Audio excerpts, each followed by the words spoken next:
it's a beer drinker's paradise, because inside this futuristic-looking plant, they brew Coors beer, vast lakes of the stuff. This is about an 8 million gallon refrigerator. I'm sure it's the largest in the world. The problem is that whilst this huge production plant means lots of chilled lager for us, the manufacturing process gives the brewery a major hangover. Because their production line generates millions of litres of waste every year. Fortunately, their loss is our gain.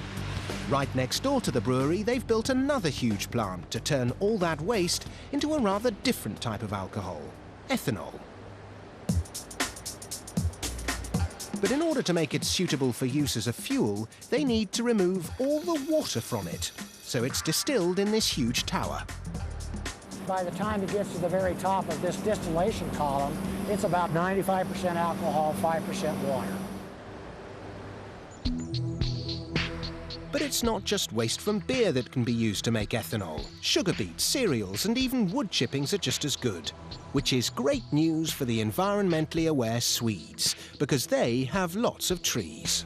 So it's no surprise that here in Sweden they're at the forefront of producing ethanol-powered cars. And at Saab Motors, they've already introduced an ethanol-fueled version of their 95 model. Like the gasoline 95 on the left, the car on the right also has a 2-litre engine. But instead of gasoline, it burns 85% ethanol and just 15% petrol. To make ethanol good enough to fuel a car, it's essential it's 99.9% pure. But even when incredibly refined, could this cheap form of alcohol really be a match for gasoline? Kjell Bystrom, big cheese at Saab, certainly thinks so. Ethanol is a very potent fuel. It has a very high octane number. In our turbo engines, we can get up to 20-25. 30% more power or fuel economy, depending on how we tweak the engine. So, incredibly, it seems that not only is ethanol potentially cheap to produce, it may actually be more potent than gasoline. Here at How Do They Do It, we were a little skeptical when we first heard this, so decided to put the theory to the test. It's high noon at an airfield somewhere in Sweden. Stretching into the distance is 1,000 metres of unforgiving concrete. And ready to go head-to-head are two test drivers, Jan and Kenneth. On the left, Jan's car, fuelled by regular petrol. On the right, Kenneth's, fuelled by ethanol. Kenneth's car might look virtually identical to Jan's, but it has in fact been carefully modified to burn its new fuel. The big question is, can cheap booze really be a match for high-grade petrol?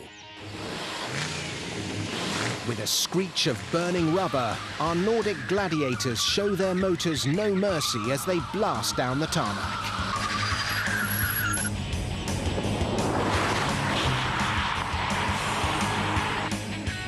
100 metres into the race and they're neck and neck. It's clear the ethanol-fueled car on the right is more than a match for the gasoline guzzler on the left. As they reach the halfway point, Kenneth's booze cruiser starts to edge in front. Incredibly, with the aid of Saab's tweaks to the engine timing, the higher octane rating of the ethanol really is translating into more power.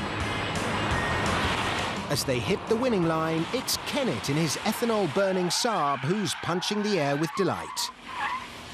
With a result like this, it's a wonder we don't all drive ethanol cars. Who knows, perhaps one day we will. Already, many garage pumps in Sweden and America are offering an ethanol alternative.